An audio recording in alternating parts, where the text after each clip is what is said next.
Você sabe que o maior desafio da evangelização é devolver a autoestima às pessoas. Se não existe autoestima, dificilmente a pessoa se sente amada por Deus. Sabe, a gente às vezes tem alguns processos humanos que, se a gente não resolve, a fé no sobrenatural é impossível. A gente se despreza tanto. A gente tem um hábito terrível de se olhar a partir do defeito. A gente às vezes viveu coisas maravilhosas o dia inteiro. Um detalhezinho que foi ruim, elege o dia todo. E eu sempre digo, o primeiro gesto evangelizador é dizer que Deus nos ama. Pronto, esse é o querigma. Deus ama você. Não vou falar em mudança de vida, não vou falar o que você tem que fazer, não. Eu só vou dizer a você isso. Deus ama você. Depois desencadeia-se um processo de crescimento, de conversão, que não é você se tornar uma outra pessoa. Não, conversão é você se tornar exatamente quem Deus fez. Deus não errou com você. Deus não errou comigo. Nós não temos que nos transformar naquilo que não somos. A antropologia cristã é positiva. Nós somos as pessoas certas. Deus não errou comigo, nem errou com você. É que às vezes a gente é a pessoa certa na situação errada, no relacionamento errado, na escolha errada, na profissão errada. E aí acende-se a luz na consciência. Opa, preciso prestar atenção em mim. Quando a gente fala Deus nos protege, nos defende, tem gente que acha que ingenuamente é só colocar uma cruz no peito e está tudo certo. Eu tenho um escapulário aqui que me protege tanto. Sabe o que nos protege? O que nos blinda contra a ação do demônio? Amor próprio. É a primeira instância do amor de Deus. Quem se ama tem um profundo respeito por si. Este é o ponto nevrálgico para a gente ser cristão. Quem não tem respeito por si, dificilmente vai entender o valor da cruz. Quando eu assumo, eu sou uma pessoa de valor.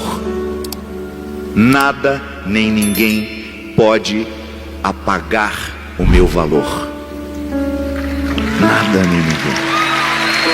Aí esse amor que você tem por você, que não é um egoísmo, não estou falando nada disso, não é narciso, não é isso. Auto-amor é uma blindagem que Deus põe em nós para nos livrar das armadilhas do diabo. Você pode observar, quando é que o inimigo de Deus tem mais forças em nós? Quando a gente deixa de se amar. O diabo nada de braçada numa consciência que não tem respeito por si. O respeito que eu tenho pelo meu corpo, pelos meus sentimentos, pelo que eu permito o outro fazer comigo. É por isso que nós precisamos nos ajudar a restaurar a autoestima uns dos outros. Nós estamos todos muito machucados pela vida, pelos relacionamentos que a gente... Quantas vezes você não teve um embuste na sua vida que lhe fez duvidar do seu valor como pessoa, que lhe usou, abusou, tirou partido de mim, né? Quantas vezes a nossa autoestima vai pelo ralo por causa daquele infeliz que você alojou no seu coração e permitiu ter autoridade afetiva sobre você. Não tinha um pingo de amor por você, não tinha um pingo de respeito, e você concedeu àquela pessoa autoridade afetiva, inclusive para influenciar a sua maneira como se enxerga. Hoje, eu sei que você já ouviu essa frase de forma negativa, mas hoje eu vou dizer para você de uma forma muito positiva: se enxerga, mulher.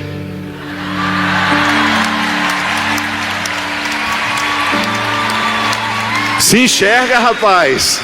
Olha o valor que você tem. Você é um território amado por Deus. Você é um território respeitado. O sacrifício da cruz foi justamente para que nós tivéssemos o direito de levar essa dignidade adiante, de não sermos capacho emocional de ninguém, de não vivermos relacionamentos abusivos, porque o cristão está blindado com o alto amor. Eu primeiro me amo e depois me ofereço a quem passa pela minha vida, porque só quem se ama pode amar alguém. Senão a gente é sempre um poço sem fundo, querendo que o outro sempre nos dê aquilo que a gente nunca se ofereceu. Imagina que eu vou esperar que você me ame primeiro. Imagina, quando o seu amor chegar na minha vida, eu já terei feito o meu dever de casa. Ele só vai completar o que eu já tenho. É assim que Deus marca a nossa testa. Você, quando põe um filho no mundo, a primeira evangelização que você faz é essa. Não é falando de Jesus, não. É o seu amor respeitoso. Você observando quem é aquela criança, quais são as aptidões que ela tem, e você ajudando ela a se amar. Toda vez que ela chegar machucada pelo bullying, por isso, por aquilo, você vai e diz: minha filha, vem cá, olha no espelho. Olha que coisa linda que Deus fez. Você não vai deixar ninguém desrespeitar isso. Vida fora, o sinal da cruz está sobre você. E o sinal da cruz são dois amores: um que eu tenho por mim, outro que eu tenho por Deus. E nesse amor que eu tenho por mim, eu encontro os meus irmãos. É o amor no horizonte. O amor do vértice, que é o amor transcendente, esse é a cereja do bolo. Tanto é que ele é humanamente impossível para quem não se sente amado. A pessoa que não se sente amada nesta vida tem muita dificuldade de acreditar que Deus ama ela, que Deus a ama, que Deus a quer. Portanto, hoje a conversão que Deus pede de cada um de nós é esta: se enxerga, reconhece o valor que você tem e acredite. Deus é capaz de trocar reinos por ti, abre mares para que possas atravessar.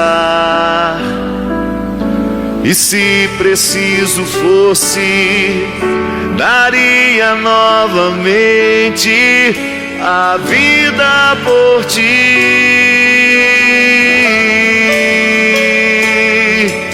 Deus só não é capaz de deixar de te amar.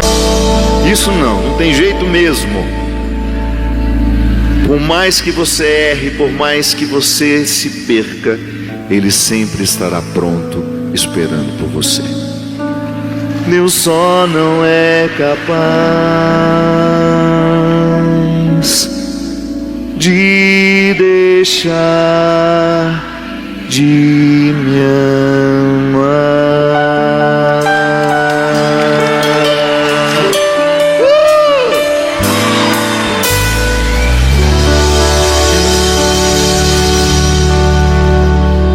Quando é que Deus segura a nossa mão?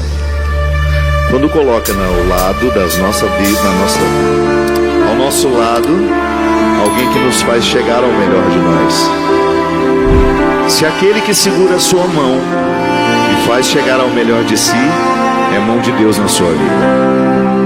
É assim que Ele nos ama, humanamente, graciosamente, através das pessoas que Ele vai nos permitindo encontrar. Segura na mão de quem você ama, de quem é a mão de Deus na sua vida. Bem-aventurado quem tem amigos, quem tem almas amigas, que nos conhecem, que nos amam e que nos ajudam a viver esse processo lindo que é ser quem somos. Nem sempre o que a gente quer é o que a gente precisa. Então a gente dá a Deus a liberdade de conduzir os nossos caminhos como Ele achar que nós precisamos que seja. Eu sempre digo isso, é um perigo a gente rezar sobre o que a gente quer. A gente pouco se conhece, então a gente corre o risco de rezar sobre a flor da pele, que é aquela camada mais superficial, Eu quero isso, mas nem pensou se aquilo que você quer é o que realmente vai fazer bem a você, é o que faz sentido você querer. Às vezes a gente quer por teimosia, às vezes a gente quer para mostrar para os outros que a gente tem, que a gente fez. E Deus não se rende a essas mesquinharias nossas. Eu entrego todo santo dia minha vida nas mãos dele. Se o avião atrasa, eu entendo, não era para ir nessa hora. Se eu não posso ir, não era para ser. Passei a compreender o errado como é aquilo que é o certo. Deu errado. Não, aconteceu exatamente como tinha que ser. Quem tem fé, quem anda sob o cuidado do Senhor, sempre vai ter este entendimento, que às vezes Ele fecha uma porta aqui, minha gente, é para nos proteger. Às vezes Ele nos livra de algumas situações. Naquele momento você acha que é perda, passa o tempo e você fala, foi um livramento, não é? Então hoje eu quero pedir que Deus nos dê não o que a gente quer, mas o que a gente precisa. E uma coisa que eu acho que todos nós precisamos, sabe o que é? Renovar o nosso amor e o nosso respeito por nós. Quando você se ama, você se blinda para as ações do inimigo. Nunca mais esqueça disso. O primeiro amor que Deus tem por você é o que você se dedica. Porque você e Deus estão juntos. Deus não é uma realidade que você busca fora. Mas aí você poderia dizer, mas então por que a gente faz peregrinação? Por que a gente vai à igreja? Porque a gente vai atrás de um lugar que nos faça ficar em nós. Por que vocês vieram aqui? Porque eu acredito que de alguma forma vocês confiam no meu ministério.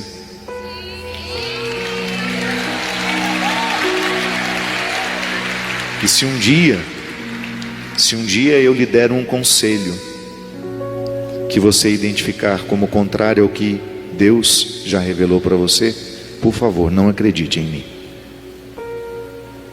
Porque quanto mais você mergulhar na sua espiritualidade, mais autoridade você vai ter para saber o que Deus quer de você. E você não vai precisar ficar dependendo de os outros digam para você. Não. Se enxerga, mulher. Se enxerga, rapaz.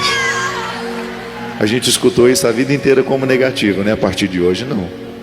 Quando alguém fala assim, enxerga para você, mesmo que ela não tenha boas intenções, fala, está me dando um conselho bom, vou me enxergar, vou olhar para mim, vou saber quem eu sou, vou saber que Deus mora em mim e que não abre mão de mim e que vai estar comigo até o fim. Faz um milagre em acordando o poder de Deus em mim, acordando o poder de Deus em você. Você tudo pode naquele que te fortalece. Chega de ficar temendo aquilo que você pode enfrentar. Chega de ficar temendo aquilo que é seu. Está aí, é para viver, é para resolver, é para viver um embate. Deus nos põe em pé. Você está fortalecida com o poder de Deus. Nenhum mal pode fazer absolutamente nada em você, se você não abrir brechas. Como a gente dizia, quando é que o diabo começa a ter acesso em nós? Quando a gente deixa de se respeitar, quando a gente deixa de se amar.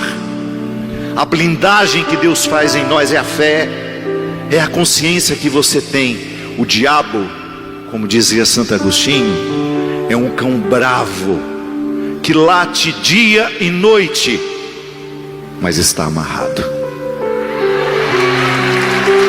O que você precisa fazer é só não se aproximar dele. Há um mínimo sinal de que algo pode ser maléfico em sua vida, pode drenar a sua energia, pode drenar a sua força. Recorde-se da força do Espírito em você. O Espírito está guerreando por você. Ele está batalhando por você e lhe tornando cada vez mais apta e apto às suas batalhas. Tudo posso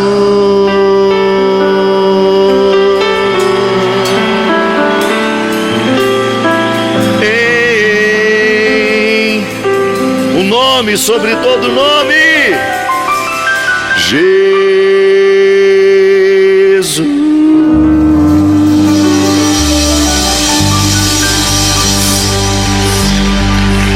Nunca pare de lutar. Chega de desânimo. Show pandemia. Esperança nos nossos corações. Fé e muito amor para a gente vencer o que precisa ser vencido. Era uma vez, e é quase logo ali, que nós vivemos um tempo em que a gente perdeu muita gente que a gente se ama. E agora o que a gente menos quer é perder tempo com aqueles que a gente tem. O tempo ao lado das pessoas que nós amamos vira eternidade. E cuidado, parceiro, que a vida é trem-bala. Quando a gente menos imagina, está na hora de ir embora. Mas enquanto a gente não vai, a gente aprende. Quem mais você perdoou na vida? Certamente quem você mais amou. Não precisa dizer mais nada. Você me abraça,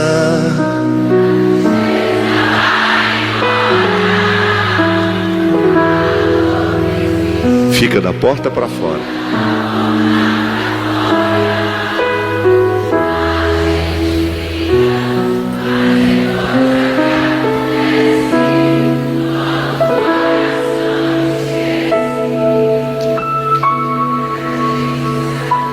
Essa é a música que eu mais gostava de cantar para minha mãe. Tinha um prazer enorme de deitar no colo dela e cantar isso.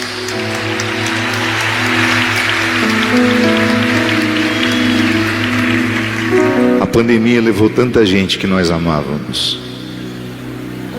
E a única forma de fazer justiça a esse desaforo, que é perder quem a gente ama, é a gente amando ainda mais aqueles que a gente ainda tem. Você sabe que há umas coisas que eu mais agradeço a Deus? É toda vez que eu identifico que alguém está tendo acesso à autoridade afetiva para educar o que eu sinto. Acontece. Ao longo da vida a gente vai encontrando as pessoas que vão educando quem somos. Porque tudo em nós precisou ser educado. Tudo, absolutamente tudo. Nós nascemos, chegamos a este mundo determinados pelo egoísmo da nossa condição. É inevitável. Você não pode nunca esperar a solidariedade de um recém-nascido. Nas primeiras fases da vida, a solidariedade é um valor que a gente nem sabe decodificar. Nós giramos em torno das nossas necessidades. É normal, é processo normativo. Não tem nenhum problema. A gente tem que esperar a maturidade cerebral para ensinar os conceitos. Mas um dia, quando você começou a ter o primeiro entendimento que sua mãe se cansa, que não tem nenhum problema você esperar um pouquinho, que ela está no banheiro, que daqui a pouco ela traz a sua comida, a sua bebida. Não diga a um recém-nascido: espere que sua mãe daqui a pouco chega. Não chore, que sua mãe já está chegando. Ela está precisando resolver umas coisinhas, mas já ela vai. Aí sai do berço e a criança continua ali naquele berreiro.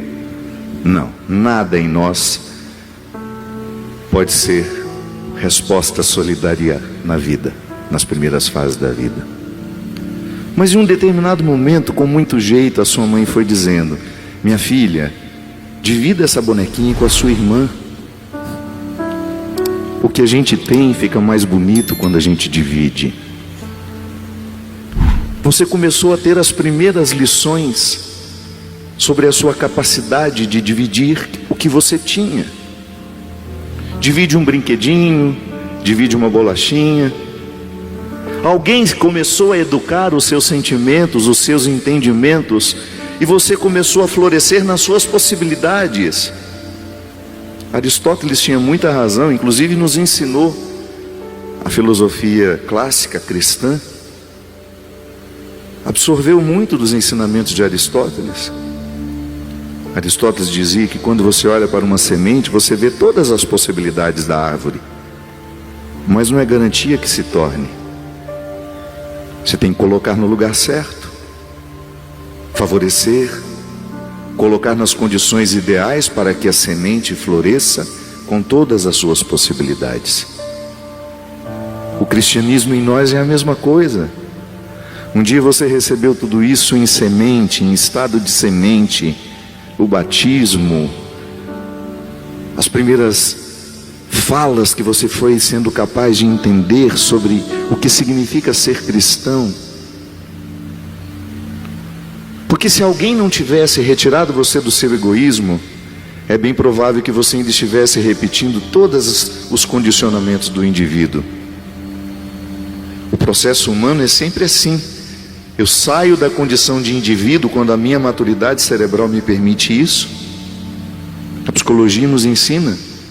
Quem aqui já teve contato com a filosofia da psicologia de Piaget? O desenvolvimento do juízo moral. Como é que a gente amadurece na vida? Quando as pessoas, de acordo com as nossas possibilidades de entendimento, vão nos colocando diante das situações que nos ensinam.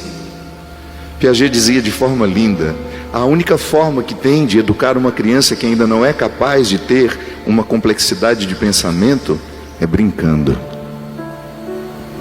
As primeiras regras da vida nós não aprendemos com discursos morais, a gente aprende brincando. Existe um espaço a ser respeitado para a brincadeira, existem regras para a brincadeira. Foi o primeiro contato que você teve com aquilo que hoje você compreende como civilidade. Alguém se dispôs a civilizar a sua alma. Do indivíduo à condição de pessoa. O indivíduo, aquele que não se divide, não porque não quer, porque não pode.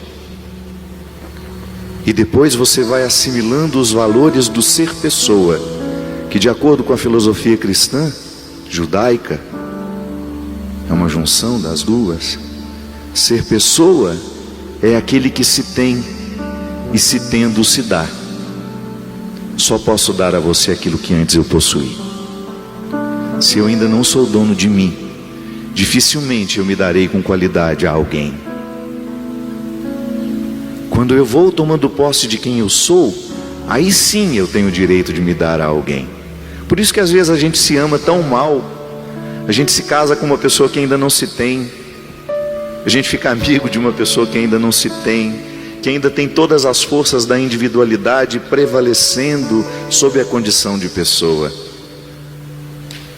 Mas um dia, num lar, que é um sentimento que nos ocorre, eu gosto de fazer essa distinção.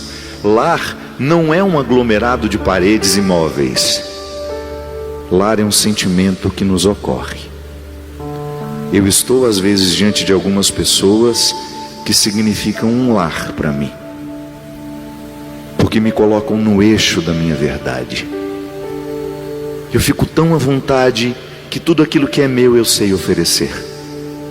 O outro me desperta naquilo que tenho de melhor. O outro me educa, o outro me faz pensar de forma elevada, o outro me faz sentir de forma elevada. E aí se eu identifico como amor. Meu Deus, como seria bom se todos nós tivéssemos isso. Às vezes os nossos desastres vida fora é porque nos falta alicerce familiar, minha gente.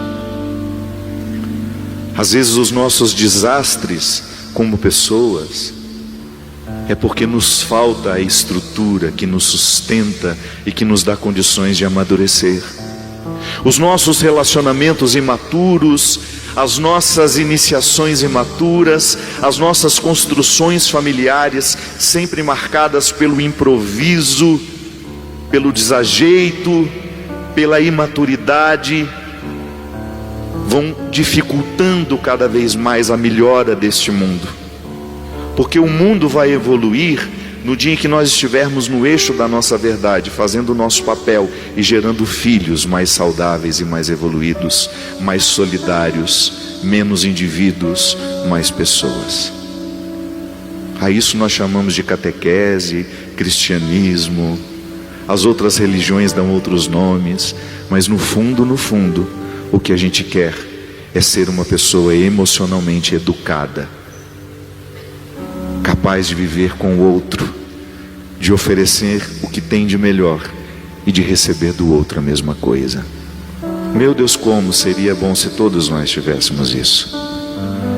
Como seria bom se todos nós tivéssemos condições de ouvir essas frases ao longo da vida.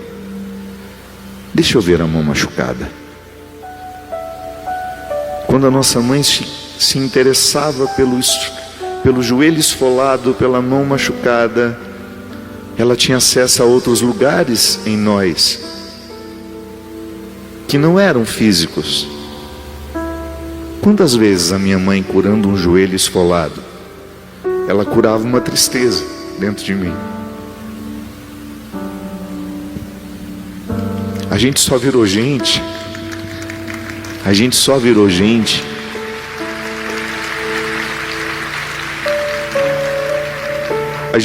gente porque alguém se interessava que a gente não dormisse tão tarde. Sai dessa cama. Se talvez a gente se não tivéssemos escutado as repreensões que nos educam, a gente não daria nada nesse mundo. A gente teria sido movido pelas preguiças que são tão próprias da adolescência, quando a gente não quer nada nessa vida. Quando a gente acha que tudo é um desastre, e lá vem a nossa mãe pacientemente, ou o nosso pai, ou o nosso tio, aquele que tem acesso a nós. Sai dessa cama, pelo amor de Deus, você tem que estudar. Ou então quando nos autorizava o contrário do que estava dizendo: filho, não chora. Aí é que a gente chorava mesmo. Porque nada nos faz mais chorar do que quando uma pessoa que nos ama e nos fala: não chora. Sabe quando você ama? É quando o seu choro é plenamente autorizado. Quando o outro não tem urgência em saciar o próprio egoísmo de não querer alguém sofrendo ao lado. Mas a frase não é para ser interpretada ao pé da letra, é para ser interpretada no seu avesso. Quando alguém que nos ama fala: não chora, é porque ela está nos dando o direito de chorar tudo que a gente precisa chorar, e que às vezes a gente não tem direito. Eu costumo dizer que velório público é a melhor invenção dos últimos anos. Que lá você entra, chora e não precisa dar satisfações a ninguém. Entra, dá uma chorada e vai embora.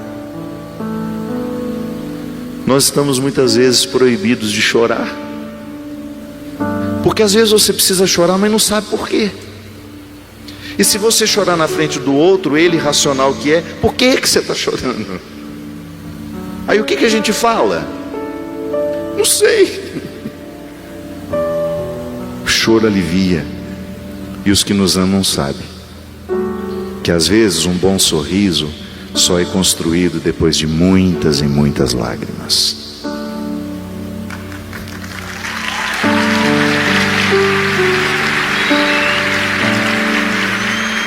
Por isso, por mais difíceis que sejam os vínculos humanos, não desista deles. São eles que nos educam. Nesta vida, o que a gente mais precisa é ter ao lado pessoas que nos ajudem a educar os nossos sentimentos, os nossos pensamentos. Porque somente assim a gente vai chegando ao que Deus quer de nós. Porque a educação da alma, dos sentimentos, do pensamento, é que nos tornam homens e mulheres livres, para que a gente possa ser exatamente aquele que Deus projetou, aquela que Deus quis, para a gente poder dizer sem medo que se hoje eu sou livre, é porque esta liberdade foi construída pelas pessoas que me amam. Erga os seus braços para o céu. Vinde, Espírito Santo, enchei os corações dos vossos fiéis e acendei neles o fogo do vosso amor. Enviai o vosso Espírito, e tudo será criado, e renovareis a face da terra. Ó Deus, que instruístes os corações dos vossos fiéis com a luz do Espírito Santo, Fazei que apreciemos retamente todas as coisas segundo o mesmo Espírito.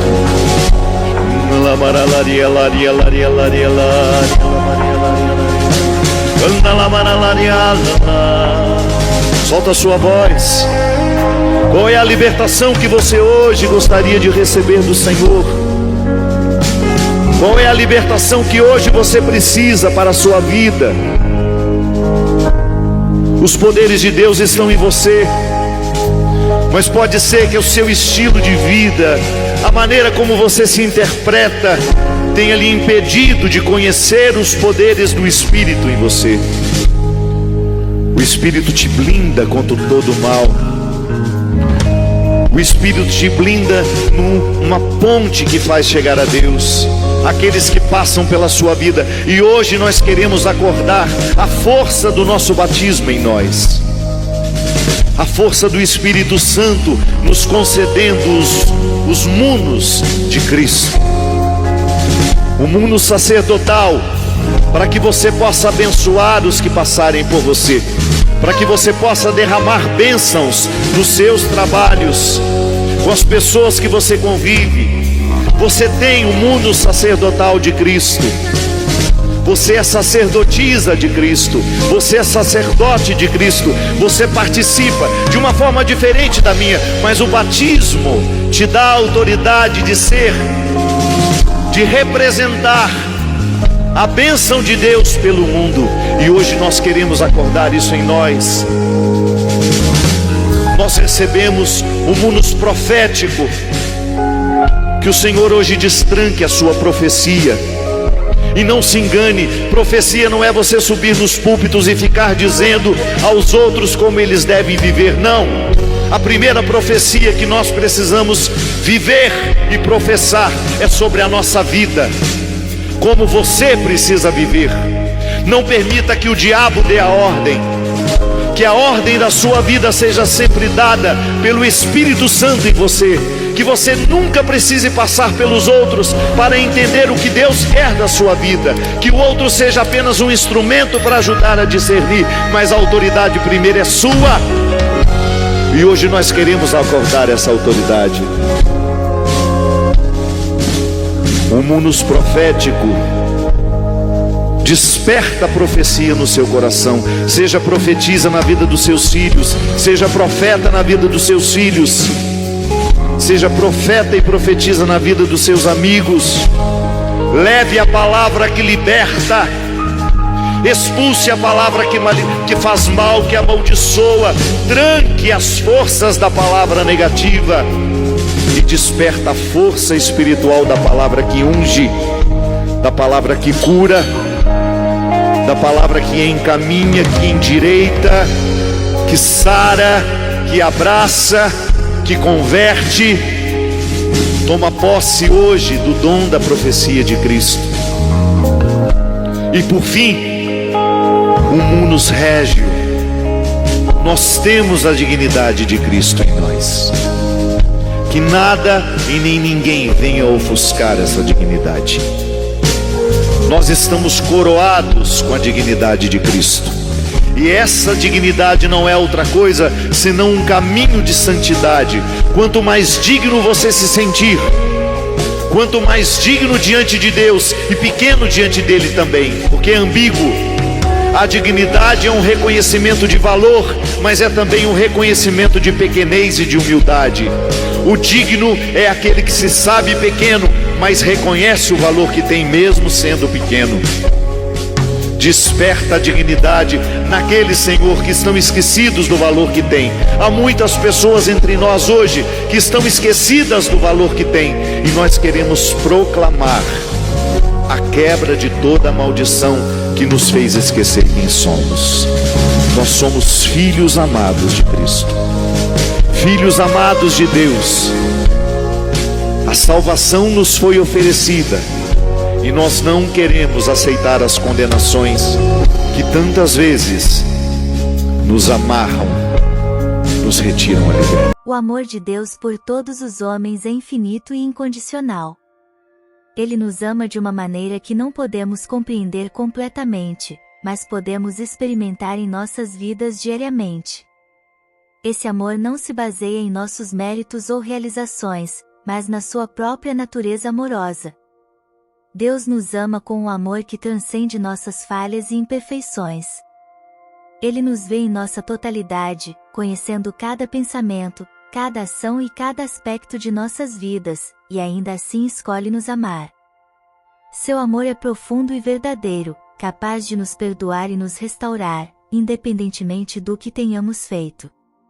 Esse amor é tão poderoso que Deus enviou seu próprio Filho, Jesus Cristo, para morrer por nós, para que pudéssemos experimentar a redenção e a reconciliação com Ele. Esse sacrifício supremo demonstra a extensão do amor de Deus por nós. Nada pode nos separar desse amor, nem nossas fraquezas, nossas dúvidas ou nossos erros. Portanto, podemos confiar plenamente no amor de Deus por nós. Ele está sempre pronto para nos acolher, nos perdoar e nos guiar. Quando nos sentimos perdidos ou desanimados, podemos lembrar do amor incondicional de Deus e encontrar consolo, esperança e paz. Seu amor é eterno, imutável e está disponível para todos os homens, independentemente de quem sejam ou do que tenham feito. Que possamos receber e compartilhar esse amor com gratidão e alegria.